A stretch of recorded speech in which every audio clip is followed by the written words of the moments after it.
States కానీ చిన్న states అలాగే హిల్లీ టెరైన్స్ ఎక్కడెక్కడైతే ఉన్నాయో వాటికి కూడా ఉడాన్ స్కీమ్ ద్వారా హెలిప్యాడ్స్ ను కూడా నిర్మించడానికి ఈ యొక్క స్కీమ్ లో ఒక అంశం కూడా పెట్టడం జరిగింది. అది ఖచ్చితంగా ఆ ప్రాంతాలన్నిటికీ కూడా చాలా ఉపయోగపడుతుందని కూడా ఈ సందర్భంగా తెలియజేస్తున్నాను.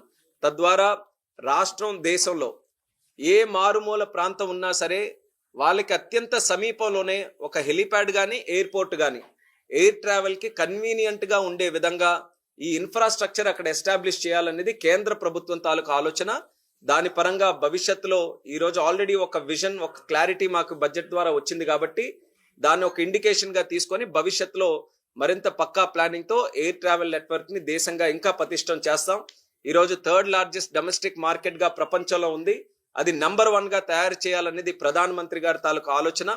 దాని వైపు ఈ రోజు వచ్చినటువంటి బడ్జెట్ కూడా ఎంతో బలాన్ని, ఆ అంశాన్ని మనం చేరుకోవడానికి ఈ రోజు ఇస్తుంది. కాబట్టి సివిల్ ఏవియేషన్ తరపున ప్రత్యేకమైనటువంటి అభినందనలు ఆర్థిక శాఖ మంత్రి గారు కూడా ఈ రోజు స్పష్టంగా తెలియజేసుకుంటున్నాం.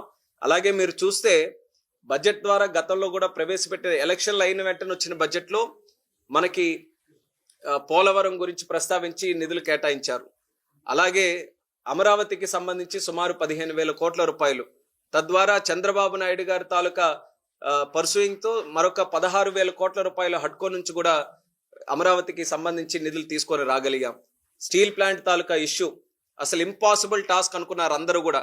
కానీ చంద్రబాబు నాయుడు గారు ఆయన ఎప్పుడు ఎక్కడికి వచ్చినా సరే ఒక ప్రయారిటీ ఎజెండాగా అది తయారు చేసుకొని మరి కుమారస్వామి గారు కానీ, సీతారామన్ గారు కానీ, అలాగే ప్రధానమంత్రి గారు కానీ ఎవరికి కలిసినా సరే ఇది నాన్ నెగోషియబుల్, ఇది ఖచ్చితంగా మనం కాపాడుకోవాలి, ఇది ఆంధ్రుల తాలూకా ఆత్మగౌరవానికి సంబంధించినటువంటి అంశం అని చాలా స్పష్టంగా తెలియజేస్తూ 7 నెలల్లోనే చరిత్రలో ఎప్పుడూ లేని విధంగా 10,500 కోట్లు సుమారు స్టీల్ ప్లాంట్ కూడా ఈ రోజు సాధించుకున్నామనంటే అది ఎన్డీఏ ప్రభుత్వం తాలూకా ఘనత అనేది కూడా ఈ సందర్భంగా తెలియజేసుకుంటున్నాను.